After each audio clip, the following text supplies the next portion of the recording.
Tadi kita sudah membaca ya dari kitab Kejadian pasal yang kedua. Di situ ada kalimat yang sangat penting sekali. Tuhan membentuk manusia dengan memakai debu tanah dan menghembuskan nafas hidup ke dalam hidung. Saudara, apa perbedaan antara binatang sama manusia, saudara? Salah satu poin adalah apa? Tuhan itu menghembuskan napas hidup ke hidung manusia. Kepada binatang enggak dicatat, saudara. Apa artinya? Artinya Tuhan itu begitu dekat dengan manusia. Ya, Tuhan itu memberikan sesuatu keistimewaan kepada manusia. Dia waktu memberikan napas hidup ke hidungnya, berarti saudara itu sangat-sangat dekat sekali. Nah, jadi saudara, ada orang-orang yang enggak percaya Tuhan. Sayang saudara. Kenapa? Waktu membandingkan saja antara manusia dengan ciptaan yang lain, langsung mengerti, berbeda saudara. Salah satu perbedaan adalah apa? Manusia itu bisa menyanyi, binatang tidak bisa, saudara. Ya, dari sejak zaman Adam sampai nanti kalau di sorga ada binatang, saudara, tetap tidak bisa nyanyi. Dan cuma manusia yang bisa nyanyi. Ya, maka kita bersyukur kepada Tuhan. Mari kita berdoa sebelum kita mendengarkan firman Tuhan.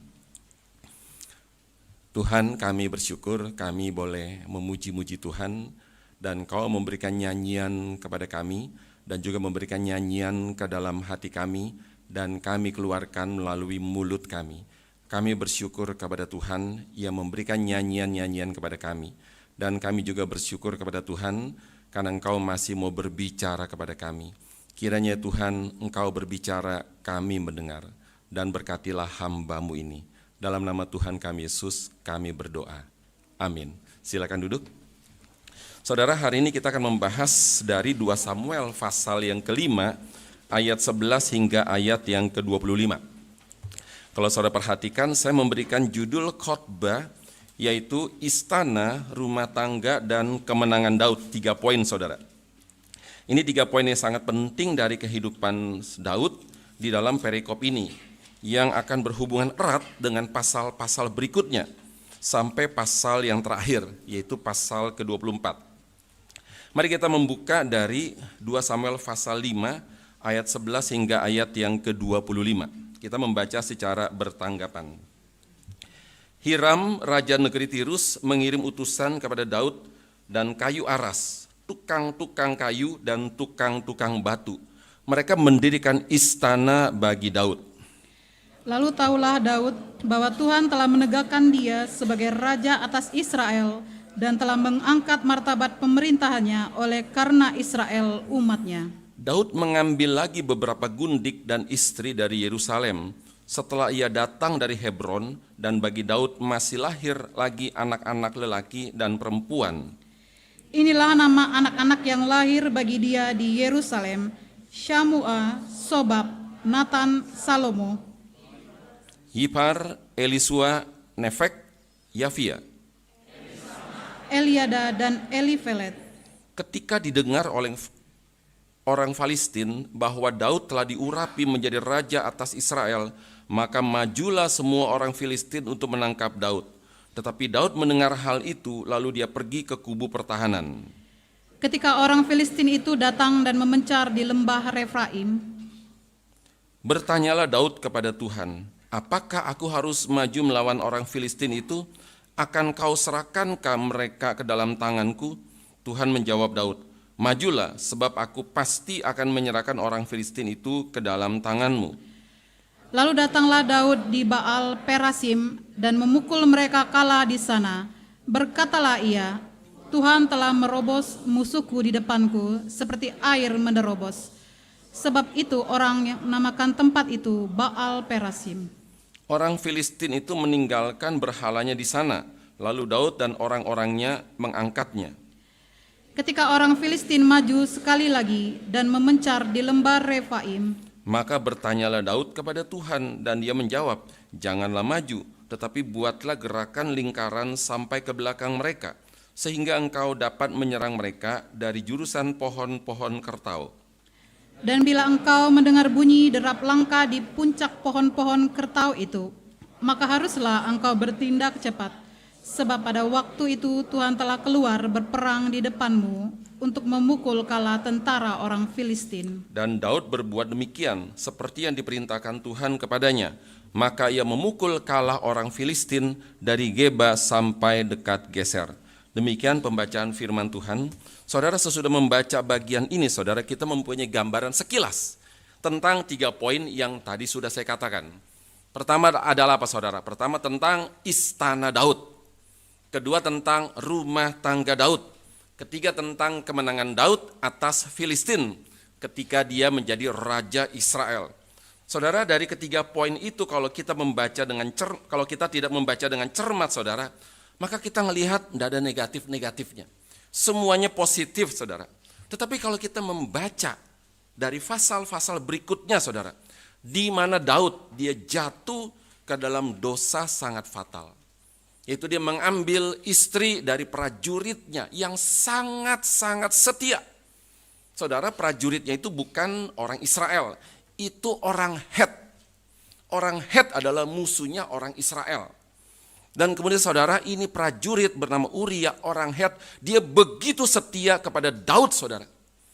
Tapi kemudian Daud mengambil istrinya yang bernama Batsheba, dan kemudian Uria dibunuh dengan cara yang sangat-sangat licik sekali, saudara. Dan kemudian nanti kita melihat, saudara, bahwa Daud nanti akan menyesal dan dia sangat menderita, saudara. Itu di bagian belakang, saudara. Dan kemudian soal itu dimulai dari dosa pada bagian ini. Itu apa? Mengambil banyak istri dan gundik, saudara. Saudara, sebelum membahas bagian ini, kita minggu lalu sudah membahas tentang Daud juga, saudara. Bagaimana kisah Daud yang penuh dengan ketegangan, saudara, berakhir dengan happy ending. Itu apa? Daud diangkat menjadi raja atas seluruh Israel.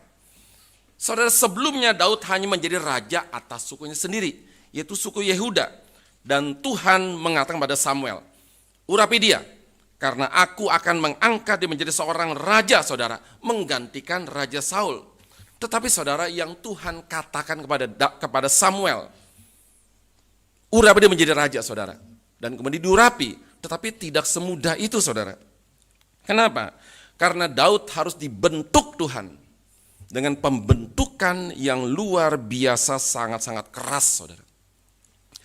Daud diurapi oleh Samuel sekitar umur 17 tahun sekitar, saudara. Dan baru benar-benar menjadi raja umur 30 tahun. Berarti, saudara, Tuhan membentuk Daud itu 13 tahun, saudara. Dan di dalam 13 tahun, saudara, Daud tidak santai-santaian menunggu diangkat menjadi raja, tidak. Tapi dengan penuh ketegangan 13 tahun, saudara. Kenapa? Karena Daud mesti menerima perlakuan yang sangat tidak menyenangkan dari seorang bernama Saul yang seharusnya melindungi dia, tetapi malah mengejar-ngejar dia, saudara. Hanya karena iri hati kepada Daud, saudara. Yang kedua, saudara, ketika Daud punya kesempatan membunuh Saul, dan Daud tidak mengambil kesempatan itu untuk membunuh Saul, saudara. Jadi saudara, Daud begitu sangat menderita luar biasa. 13 tahun, saudara. Sulit luar biasa demi menjadi seorang raja. Banyak orang suka kutip-kutip mazmur-mazmur Daud yang sangat indah, saudara. Tetapi mereka tidak suka mempelajari kehidupan Daud yang sangat-sangat sulit, saudara. Daud dibentuk, Musa juga dibentuk, saudara. Lalu kemudian apa perbedaan dan apa persamaan pembentukan Tuhan kepada Daud dan kepada Musa? Pasti beda, saudara. Tetapi tujuan pembentukan Tuhan itu pasti ada, saudara. Kita mundur sedikit tentang Musa. Dia mengalami pembentukan Tuhan. Bukan di istana, saudara. Tetapi di padang gurun Midian. Dan dia dibentuk, saudara, dari putra mahkota raja terbesar dunia pada saat itu, Mesir, menjadi hanya seorang gembala, saudara. Berapa tahun? 40 tahun, saudara. Kenapa? Karena Tuhan akan memakai orang ini menjadi orang terbesar sepanjang sejarah, saudara. Dan kemudian tujuan pembentukan Tuhan adalah apa, saudara? Untuk mempersiapkan Daud menjadi orang besar, saudara.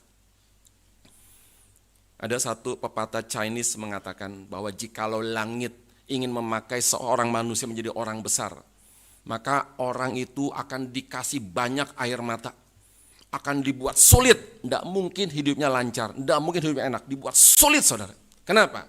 Karena dia dipersiapkan menjadi seorang besar saudara. Itu dari Lao Tse. Di dalam wahyu umum, di dalam anugerah umum, Lao Tse mengerti, kalau ada seseorang mau dipakai oleh langit, oleh Tuhan menjadi orang besar, tidak mungkin dibiarkan hidup nyaman-nyaman, tenang-tenang, santai-santai, tidak mungkin saudara. Dia akan dikasih air mata sangat banyak, luar biasa saudara. Dan Tuhan saudara memberikan air mata kepada Musa, luar biasa sangat banyak saudara. Dari seorang putra mahkota kerajaan terbesar di dunia pada saat itu, Mesir, menjadi seorang gembala, itu air mata saudara. Kenapa saudara? Karena Tuhan ingin menghancurkan dulu kesombongan Musa. Musa merasa sebagai orang yang hebat, sebagai orang yang kepake. Aku kepake oleh Tuhan saudara. Itu adalah suatu kesombongan, dan Tuhan harus hancurkan dulu kesombongan itu. Dan kemudian saudara, Tuhan tidak suka dengan orang yang rasa diri kepake saudara. Tuhan tidak suka dengan orang yang rasa diri diperlukan. Tuhan tidak suka saudara. Apa yang Tuhan suka? Tuhan suka dengan orang yang tahu diri. Tahu bahwa dirinya itu tidak layak melayani Tuhan saudara. Dan Musa saudara, selama 40 tahun di padang gurun, dia tidak lagi dikejar-kejar oleh Fir'aun. Karena sudah beda negara. Ini Mesir, itu Midian saudara, sudah beda negara, tidak lagi dikejar-kejar. Tetapi saudara, Musa dikejar-kejar oleh rasa kecewa yang sangat berat saudara. Dia kecewa luar biasa. Dan Musa juga dikejar-kejar oleh rasa diri tidak berarti saudara. Bayangkan dari orang nomor 2 di Mesir, sekarang mencoba menjadi seorang gembala. Suatu profesi yang paling rendah saudara, dia dikejar oleh rasa diri tidak berarti saudara. Dan sampai kepada satu kesimpulan. Dulu Musa berkata, I am something. Waktu di Mesir saudara, pada waktu dia di padang gurun Midian menjadi gembala, dia mengaku bahwa I am itu nothing saudara. Tuhan sengaja saudara, mau hancurkan kesombongan Musa dulu saudara. Dan kemudian saudara, pada waktu masa pembentukan di padang gurun selama 40 tahun saudara, maka tibalah saudara pada masa pelayanan 40 tahun lagi. Bukan lebih ringan, tetapi lebih keras saudara. Kenapa? Karena dia pasti akan melawan raja yang besar, Fir'aun Mesir saudara, yang sangat besar dan sangat jahat luar biasa. Dan Musa juga saudara harus melawan gurun pasir saudara. Yang ketiga, dia mesti melawan bangsanya sendiri yang lebih jahat daripada Fir'aun saudara. Fir'aun jahat, bangsanya lebih jahat saudara. Lebih kurang ajar. Ada kesulitan, salahkan Musa. Ada kesulitan, mereka punya tangan. Kita mesti tunjuk siapa nih? Nggak ada air, nggak ada makanan. Maka mereka cari saudara, ini mesti tunjuk pada siapa? Maka mereka cari orang yang bisa disalahkan. Mereka tunjuk pada Musa saudara. Ini jahatnya luar biasa saudara. Maka saya berani katakan bahwa bangsanya sendiri lebih jahat daripada Fir'aun Mesir saudara. Dan kemudian saudara, Tuhan sudah siapkan dulu dia 40 tahun menanggung kecewa, 40 tahun merasa diri tidak berarti saudara. Dan waktu Tuhan panggil dia saudara, baru kemudian dia sadar saudara, bahwa Tuhan memanggil saya. Dan saya melarikan diri panggilan Tuhan, dan saya tidak bisa melarikan diri panggilan Tuhan saudara. Dan kemudian akhirnya Musa menjadi orang yang super sabar, super tabah saudara. Kenapa? Karena dibentuk oleh Tuhan, tidak tanggung-tanggung. 40 tahun saudara. Itu Musa. Bagaimana dengan Daud saudara? Daud mengalami pembentukan Tuhan itu di pelarian saudara. Bukan di rumahnya. Dia gembala pada mulanya. Musa raja, calon anak raja, calon raja saudara, putra raja, calon raja, jadi gembala. Dan Daud saudara itu dari gembala saudara. Dan dia mengalami pembentukan Tuhan tidak tanggung-tanggung juga, 13 tahun menjadi pelarian, menjadi buronan daripada si Saul, saudara. Saudara, apakah tujuan dan mengapa, saudara, pembentukan Tuhan itu kepada Daud begitu sangat keras sekali, saudara? Kenapa, saudara? Karena dua orang ini harus menjadi orang yang tangguh menghadapi para musuh, menghadapi orang Israel, menghadapi bangsa Filistin, saudara. Harus menjadi orang tangguh, saudara. Maka dia dibentuk begitu keras. Saudara, gereja juga, saudara, tidak akan meninabobokan kita, saudara. Dan tidak akan membuai jemaat dengan janji-janji yang enak di telinga. Tetapi dengan khotbah-khotbah, saudara, yang mungkin kurang enak di telinga, saudara. Tetapi demi jemaat, saudara, menjadi tangguh. Bukan menjadi jemaat yang loyo, saudara. Dan selanjutnya sesudah Daud kemudian dia dibentuk oleh Tuhan selama 13 tahun. Akhirnya, saudara, happy ending. 11 suku Israel datang dengan sukarela kepada Daud. Jadilah menjadi raja atas kami, saudara. Itu yang minggu lalu. Dan kemudian pada perikop yang sekarang ini tadi kita baca, saudara, dari ayat 11 sampai 25. Maka 3 bagian penting. Pertama, istana Daud. Kedua adalah rumah tangga Daud. Ketiga adalah kemenangan Daud atas bangsa Filistin. Kita pertama akan membahas tentang istana Daud dulu, saudara. Poin nomor 1, dicatat. Sesudah Daud menjadi raja atas seluruh Israel, maka raja negeri Tirus bernama Hiram. 4 poin, saudara. Pertama, dia mengirim utusan kepada Daud. Kedua, dia mengirim tukang kayu aras. Ketiga, dia mengirim, saudara, tukang-tukang kayu. Keempat, dia mengirim tukang-tukang batu atau seniman, saudara. Untuk apa? Untuk membangun istana bagi Daud, saudara. Raja Tirus bernama Hiram. Dan Tirus adalah sebuah kota dagang penting pada waktu itu. Tirus itu adalah sebuah kota Fenisia yang ada di sebelah timur Laut Tengah atau Laut Tengah, saudara. Yang ada di sana. Dan kemudian letaknya Tirus, saudara, antara Israel dengan Libanon. Tirus di tengah, di pantai, di timur dari Laut Tengah, saudara. Dan di situ banyak seniman. Di situ banyak industri logam, banyak industri kaca, dan juga banyak industri tenun, dan banyak industri kayu, saudara. Dan rajanya bernama Hiram, itu adalah sahabat dari Daud, saudara. Yang menjadi pertanyaan adalah apa, saudara? Tirus bukan bangsa yang percaya kepada Allah Israel. Tetapi mengapa mereka mau membantu pembangunan istana Raja Israel, saudara? Bahkan nanti dalam 1 Raja-Raja pasal yang kelima, mereka membantu pembangunan bait Allah, saudara. Mereka bukan orang yang percaya kepada Allah Israel. Kenapa, saudara? Pertama, ya jelas, poin karena Daud bersahabat dengan Hiram, Raja Tirus. Dan poin yang kedua yang paling penting adalah, saudara, karena Tuhan menggerakkan hati Raja Tirus, saudara, untuk membantu membangun istana Daud, saudara. Coba kita buka dari Amsal 21 ayat 1. Amsal 21 ayat yang ke-1. Ini Amsal yang penting, saudara bisa menghafal dan tidak susah menghafalnya. Amsal 21 ayatnya yang ke-1. Mari kita membaca bersama-sama. 1, 2, 3. Hati raja seperti batang air di dalam tangan Tuhan, dialirkannya kemana dia ingini.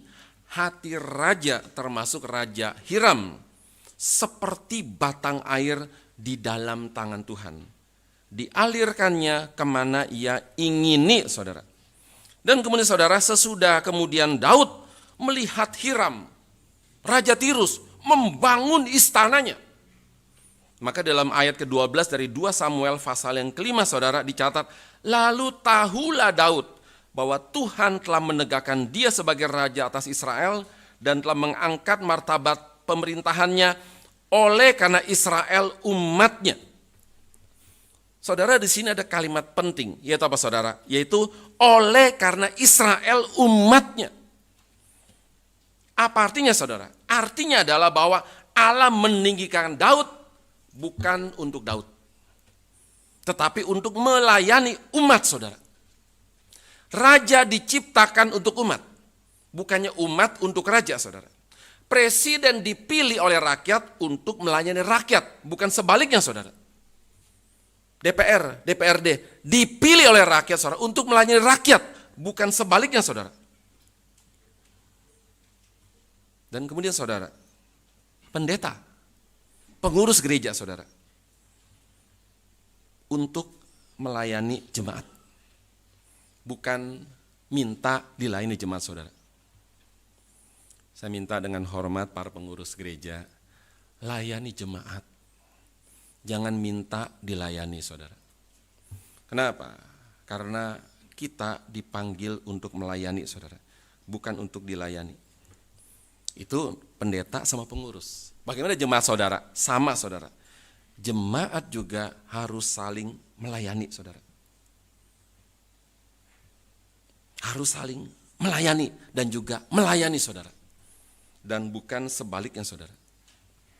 Jemaat yang makin dewasa, dia makin suka melayani. Waktu melayani dengan sepenuh hati, saudara. Melayani bisa atas mimbar, bisa bawah mimbar. Atas mimbar pengkhotbah, liturgos, lalu kemudian song leader, pianis, pemusik, itu atas mimbar, saudara. Bawah mimbar penyambutan lah, bagian mulmet lah, bagian pembesukan lah, dan sebagainya, saudara. Tetapi, saudara, ada orang rasa, kalau atas mimbar, wah itu ya sangat bergengsi loh. Kalau bawah mimbar, cuma bawah mimbar, enggak bergengsi, saudara. Saudara, jangan punya konsep begitu. Kita mesti punya konsep, saudara. Yang namanya gunung di laut, saudara. Yang namanya gunung bukan atasnya menyembul dari air, bukan, saudara. Semua gunung atas sampai bawah, lihat, tidak lihat, saudara, itu semua gunung, saudara. Bahkan bagi saya, saudara, orang yang melayani tidak kelihatan, saudara, itu lebih penting daripada orang yang melayani yang kelihatan, saudara. Bukan berarti ya, wah minggu depan Pak Gunawan, Pak saya ngundurkan diri, Pak, jadi liturgos. Kenapa? Saya mau yang lebih penting, gak kelihatan. Jangan, saudara. Atau nanti Bu Elina ngundurkan diri, jangan, saudara. Poinnya bukan ke situ, saudara. Saudara mesti juga sebagai jemaat harus saling melayani, harus melayani, saudara. Kenapa setiap minggu saya nggak bosan-bosan? Ayo berdiri, ayo kasih salam, kasih senyum, saudara. Karena senyum pun juga adalah melayani, saudara. Kalau saudara senyum nggak senyum ya, saudara nggak mau melayani. Kalau senyum kebanyakan juga, saudara, agak lebay juga, saudara. Senyum biasa-biasa, saudara. Jangan lebay-lebay, saudara. Kita lanjut, saudara. Di dalam ayat 13 dan 14 adalah poin kedua, yaitu apa? Rumah tangga Daud, di mana Daud menambah istri dan gundik yang sudah banyak, saudara. Pertanyaannya, berapa jumlah istri dan gundik Daud, saudara? Lumayan, saudara, cuma 18. Dan pencatatan istri-istri dan gundik-gundik Daud, saudara, itu dicatat di sini juga. Dan pada pasal yang ketiga itu sudah baca, saudara. Dan pencatatannya sangat sedikit. Cuma beberapa ayat, saudara. Tetapi pencatatan akibat dari istri-istri Daud yang sangat banyak, saudara, itu akan dicatat, saudara. Enggak tanggung-tanggung. 7 pasal. Pasal 12 sampai pasal 14, saudara. Apa dicatat, saudara? Dari pasal 17, dari pasal 12 sampai 19. Anak-anak Daud saling bunuh. 7 pasal dicatat, panjang luar biasa, saudara. Dan juga Absalom, anaknya Daud, saudara, berontak. Dan kemudian dia merebut kekuasaan bapaknya, Daud, saudara. Dan kemudian yang ketiga, Daud melarikan diri dari Absalom. Dan di pasal 19 itu mencatat kesedihan hati Daud. Sampai pasal yang kelima, saudara, happy ending semuanya. Tetapi, saudara, ketika kemudian sesudah itu gak lama kemudian, saudara, Daud nangis tidak habis-habis. Pasal 19, dia sedih luar biasa karena Absalom anaknya mati, saudara. Dan sekarang kita akan masuk kepada poin yang ketiga, itu kemenangan Daud atas bangsa Filistin. Di dalam ayat 17 mencatat, ketika didengar orang Filistin bahwa Daud telah diurapi menjadi raja atas Israel, maka majulah semua orang Filistin untuk menangkap Daud. Saudara, kenapa sesudah Mengapa sesudah orang Filistin mendengar itu, mereka menangkap Daud? Ya, sesudah mendengar bahwa Daud diurapi menjadi raja atas Israel, maka kemudian mereka mengejar Daud. Kenapa, saudara? Karena sebelumnya Daud tidak dianggap sebagai ancaman bagi bangsa Filistin. Pada waktu Daud menjadi raja atas satu suku, namanya adalah suku Yehuda, saudara, itu tidak dianggap sebagai ancaman bagi Filistin. Yang kedua, saudara, kenapa? Karena Daud itu, saudara, dia pernah berlindung kepada orang Filistin, saudara. Dan kemudian siapa menjadi ancaman bagi Filistin? Saul.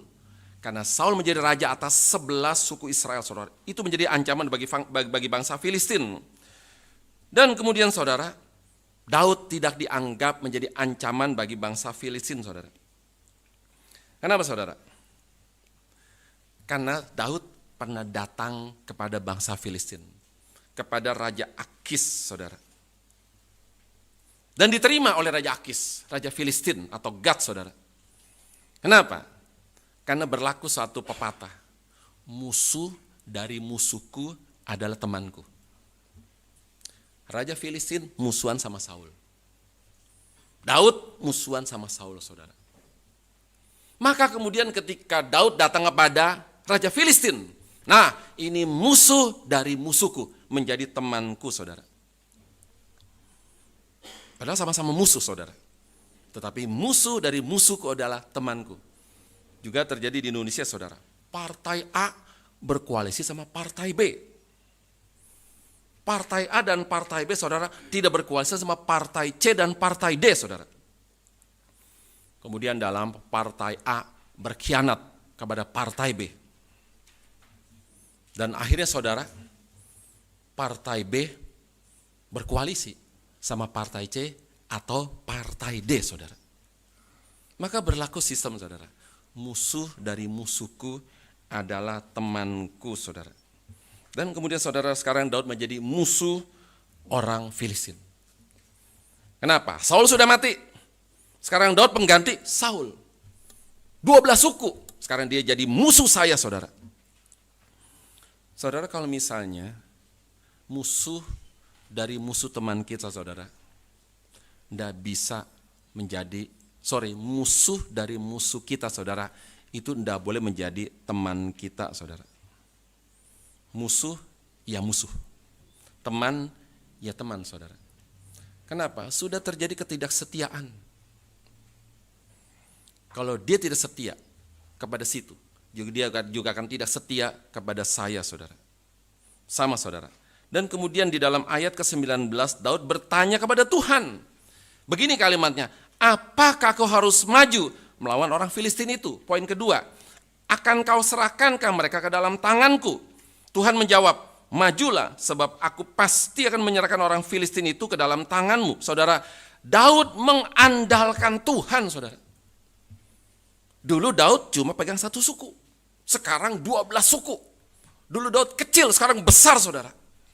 Daud sekarang sudah punya pasukan yang sangat besar sekali. Kita sudah bahas kemarin, ribuan orang itu datang kepada Daud, saudara, besar luar biasa. Tapi yang kita bisa belajar dari Daud, Daud tetap mengandalkan Tuhan, saudara. Ini pelajaran penting dari Daud buat kita sekalian, saudara. Banyak orang pada waktu usaha kecil mengandalkan Tuhan. Banyak doa, saudara. Mengandalkan Tuhan. Tetapi waktu usaha sudah besar, saudara, sudah mulai kurang mengandalkan Tuhan, saudara. Padahal, saudara, usaha makin besar, karir makin hebat, saudara, juga bahaya makin besar, saudara. Dan kemudian dalam ayat ke-20 Daud dicatat dia memukul bangsa Filistin. Gampang banget, saudara. Dan kemudian dia berkata, Tuhan telah menerobos musuhku di depanku seperti air menerobos. Dikasih nama tempat itu, Baal Perasim. Apa itu, saudara? Tuhan menerobos. Wah, gampang banget, saudara. Dan kemudian Daud tahu dan dia mengaku, saudara, bahwa sebetulnya Tuhanlah yang telah berperang untuknya, saudara. Dia tahu dan dia mengaku, saudara. Kemudian dalam ayat ke-21 mencatat, orang Filistin meninggalkan berhalanya di sana, lalu Daud dan orang-orangnya mengangkat berhala-berhala mereka, saudara. Dulu pernah terjadi ketika bangsa Israel dikalahkan oleh Filistin, kemudian mereka mengangkut tabur perjanjian Israel diangkut dan dimasukkan ke dalam kuil mereka. Kuil dewa Dagon, saudara. Apa yang terjadi? Patung-patung mereka roboh semuanya, saudara. Waktu tabut Israel diangkut ke Filistin, terjadi sesuatu yang besar sekali. Patung-patung pada jebol, saudara. Jatuh semuanya. Tetapi pada waktu orang Israel mengangkut berhala-berhala orang Filistin, itu tidak terjadi apa-apa, saudara. Apa artinya, saudara? Israel Allahnya adalah Allah yang hidup. Patung-patung dewa Filistin adalah Allah yang mati, saudara. Maka ketika saudara waktu setiap kali membaca ayat-ayat Alkitab, Allah yang hidup, Allah yang hidup, apa artinya, saudara? Berarti yang lain adalah Allah yang mati, saudara. Waktu Israel sudah mengalahkan Filistin, diangkut, saudara, patung-patung berhala mereka, dan tidak terjadi apa-apa. Saudara nggak perlu takut sama patung-patungan, nggak perlu takut, saudara. Dulu pernah terjadi, saudara, di Jakarta, ada orang mau jadi Kristen, kemudian sebelumnya dia bukan Kristen, dia punya banyak patung-patung, kemudian dia bilang sama saya, Pak, boleh nggak Pak? Tolong Pak, saya pengen buang nih patung-patung ini. Lalu, ya kalau begitu minta tolong Bapak lah. Ngapain? Bikin ibadah pengusiran setan. Saya bilang sama dia, nggak mau saya. Loh kenapa nggak mau Pak? Saya pengen bereskan konsep kamu. Bukan bereskan patung-patung kamu, bukan. Kenapa? Itu patung-patung cuma patung-patung. Itu benda buatan manusia. Tidak ada apa-apanya. Kamu jangan takut. Kalau misalnya saya bikin ibadah namanya pembakaran patung-patung. Berarti saya mengakui di patung itu ada isinya. Jadi bagaimana Pak? Kamu sudah ngerti kalimat saya kan? Itu apa? Kamu kerjakan sendiri aja. Nanti terjadi apa-apa Pak? Berarti kamu belum ngerti konsepnya. Saya akan bereskan konsep kamu dulu. Itu patung tidak ada apa-apanya. Itu patung buatan manusia, tidak ada apa-apanya. Jadi kamu kerjakan sendiri aja. Wah saudara, dia takut-takut. Nanti kalau gua bakar, setannya ngamuk, saudara. Saya bilang, saya bereskan konsep kamu dulu. Itu cuma patung biasa, tidak ada apa-apanya. Kemudian akhirnya dengan takut-takut berani takut, kemudian dia bakar itu patung, saudara. Besok saya tanya, terjadi sesuatu? Enggak Pak, bagus saya bilang. Kamu sakit? Enggak Pak, sehat saya, bagus saya bilang. Saudara, ketika bangsa Israel mengangkut patung-patung dari orang Filistin, enggak terjadi apa-apa, saudara. Dan kemudian dalam ayat ke-22 orang Filistin kembali menyerang orang Israel. Di dalam ayat ke-22, pertama menyerang, kalah. Daud bertanya, kemudian mereka kalah. Mereka penasaran, mereka serang lagi, saudara, dengan kekuatan penuh, saudara.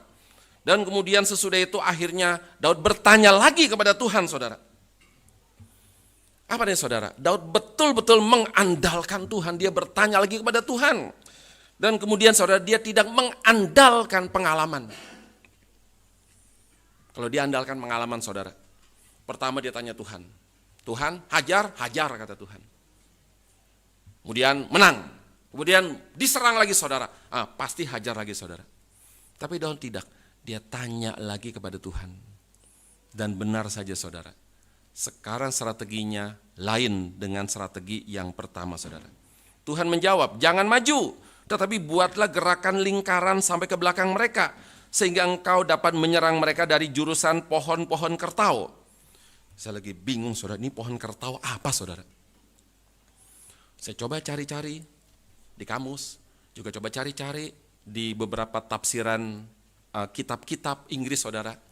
Nah, ASV mengatakan pohon kertau adalah itu namanya mulberry tree atau pohon mulberry. Saya coba cek ke Google, saudara. Nah, ini pohon ceri ini, saudara. Banyak buahnya ini.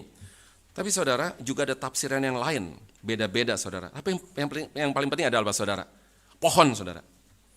Dan kemudian dicatat, dan bila engkau mendengar bunyi derap langkah di puncak pohon-pohon kertau itu, maka haruslah engkau bertindak cepat, sebab pada waktu itu Tuhan telah keluar berperang di depanmu untuk memukul kala tentara orang Filistin. Saudara, dicatat, bunyi derap langka di puncak-puncak pohon kertau.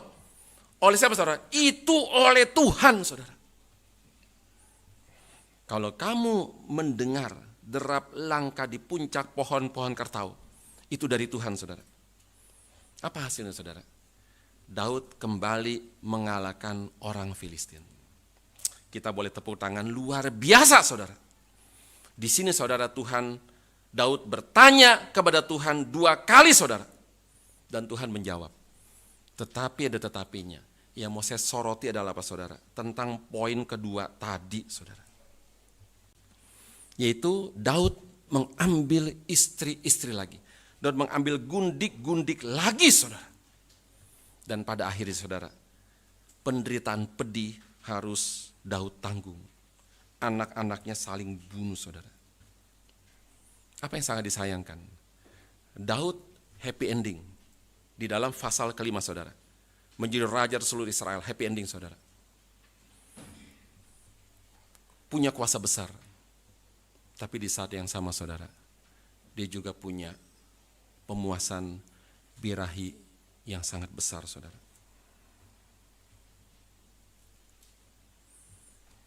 Dia punya pemuasan, seks yang juga sangat besar saudara.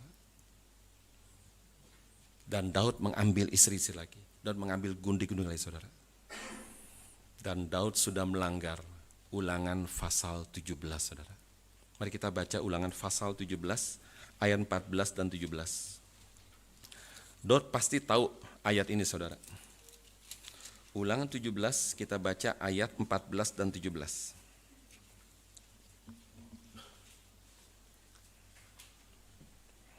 Sesudah menemukan kita membaca bersama-sama Ulangan 17 ayat 14 dan 17 saja. 1, 2, 3. Apabila engkau telah masuk ke negeri yang diberikan kepadamu oleh Tuhan Allahmu dan telah mendudukinya dan diam di sana, kemudian aku akan mengangkat raja segala-gala bangsa yang di sekelilingku. Ayat 17. Juga janganlah ia mempunyai banyak istri, supaya hatinya jangan menyimpang. Emas dan perak pun janganlah ia kumpulkan terlalu banyak. Saudara sudah jelas. Kalau kamu masuk ke tanah ini dan kamu akan mengangkat seorang raja, maka raja itu jangan punya banyak istri saudara. Dan Daud saudara, dia sudah melanggar dari Ulangan pasal 17 saudara. Saudara, apa perbedaan poin kedua dengan poin ketiga? Poin ketiga, kemenangan Daud atas Filistin. Dia bertanya kepada Tuhan saudara. Apa poin kedua saudara? Dia mengambil banyak istri, banyak gundik, dan dia tidak bertanya kepada Tuhan saudara.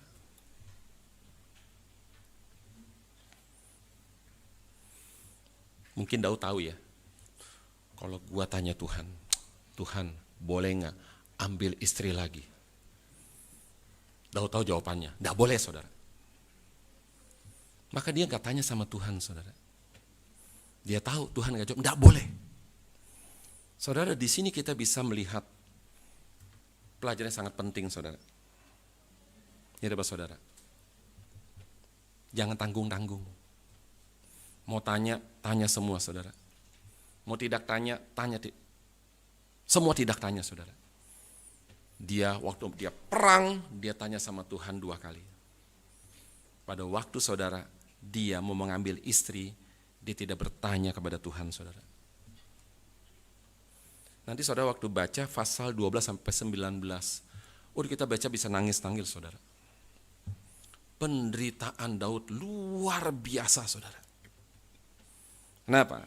Karena dia lebih mengingini keinginan daging, bukan keinginan roh saudara. Di satu sisi sukses, di lain sisi dia gagal saudara. Kenapa sukses? Karena dia bertanya kepada Tuhan. Kenapa gagal? Karena dia tidak mau bertanya kepada Tuhan saudara. Waktu coba renungi bagian ini, kenapa pendek ya ayatnya? Cuma 3 ayat ya. Daud mengambil istri dan gundik, kenapa pendek sekali saudara? Tapi waktu baca-baca lagi pasal berikutnya, waduh ini akibatnya nih. Pasal 12 sampai 19 saudara, 7 pasal saudara. mencatat tentang air mata Daud tidak habis-habis, saudara. Kenapa? Dia mengikuti keinginan daging, bukan keinginan roh, saudara. Dan juga para penasehat dia tidak memberitahu Daud, jangan, itu melanggar Ulangan pasal 17. Jangan, mereka tidak kasih tahu, saudara. Dan mereka membiarkan Daud mengambil istri begitu banyak, saudara. Dan dia mesti menangis panjang luar biasa, saudara. Saul jelek-jelek, saudara. Dia cuma punya istri satu, saudara, sama gundik satu. Daud yang diurapi Tuhan begitu hebat, dia punya istri sama gundik 18, saudara. Mungkin lebih, saudara. Dari sini kita bisa belajar, saudara, satu poin itu apa? Jangan mengikuti keinginan daging. Kita buka dalam Roma pasalnya ke-8, saudara. Kita boleh baca dan hafalkan ayat ini. Roma pasal ke-8 ayatnya yang ke-6. Roma pasal 8 ayatnya yang ke-6. Kita baca bersama-sama. 1, 2, 3. Karena keinginan daging adalah maut, tetapi keinginan roh adalah hidup dan damai sejahtera. Saudara, karena keinginan daging adalah maut, tetapi keinginan roh adalah hidup dan damai sejahtera. Saudara, mari kita belajar. Maka saya bilang tadi, saudara, waktu kita baca secara sekilas, tidak ada hal negatif, tidak ada, saudara. Tapi kalau coba kita renungkan lagi, cari, saudara. Coba kita baca lagi pasal-pasal berikutnya, langsung ketahuan, saudara. Di satu sisi, Daud taat, dia mengandalkan Tuhan. Di lain sisi dia mengandalkan diri sendiri, saudara. Di lain sisi dia ikut keinginan roh. Di lain sisi, saudara, dia ikut keinginan daging, saudara. Padahal dia punya begitu banyak penasehat. Tapi penasehatnya diam-diam, saudara. Tidak berani kasih tahu dia. Tidak boleh, tidak boleh. Saudara, poin terakhir yang ingin saya sampaikan adalah apa, saudara? Saudara harus punya komunitas di dalam gereja, saudara. Kita semua harus punya teman di dalam gereja, saudara. Bukan cuma sebagai teman bersekutu, tapi juga teman, saudara, yang saling mengawasi, saling menegur, saudara, saling membantu. Kalau kita nggak punya komunitas di gereja, saudara, waktu kita mau melakukan kejahatan, laju, saudara.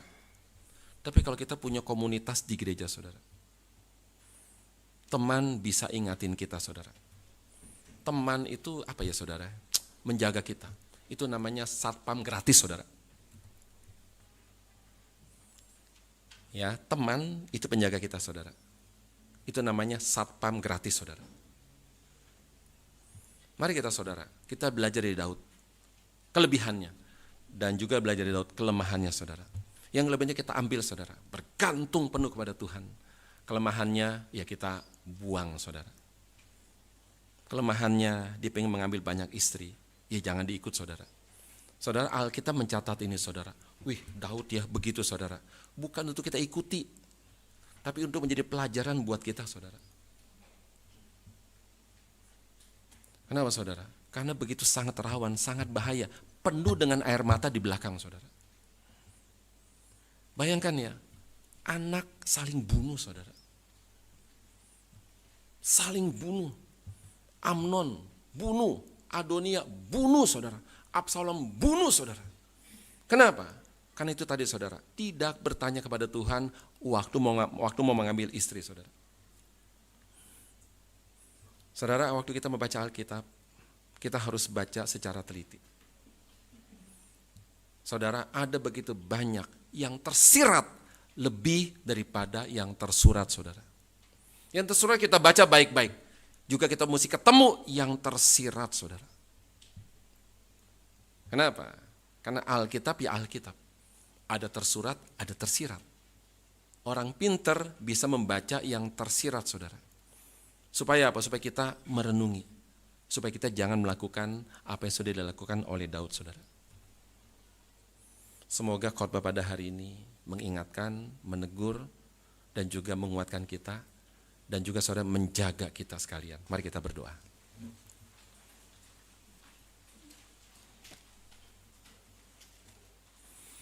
Tuhan, kami bersyukur kepada Engkau, firman adalah firman yang berasal daripada Tuhan, firman untuk menguatkan dan juga untuk menegur, firman juga untuk mengoreksi kesalahan kami dan juga untuk memperbaiki kelakuan kami. Kami mohon Tuhan tolong dengan firman dan juga Tuhan tolong dengan sesama orang beriman. Jagalah kami ya Tuhan, karena kami tidak sanggup sendirian. Juga kuatkanlah kami ketika kami menghadapi begitu banyak kesulitan. Bersyukur Tuhan sudah pakai Daud menjadi contoh bagi kami, mengandalkan Tuhan. Dan juga kami mohon Tuhan berkenan menjaga kami, menjaga hidup kami dari segala hal yang membahayakan kami melalui rekan-rekan kami. Kiranya Tuhan tolong kami, agar kami makin mempermuliakan nama Tuhan. Dalam nama Tuhan kami Yesus kami berdoa. Amin.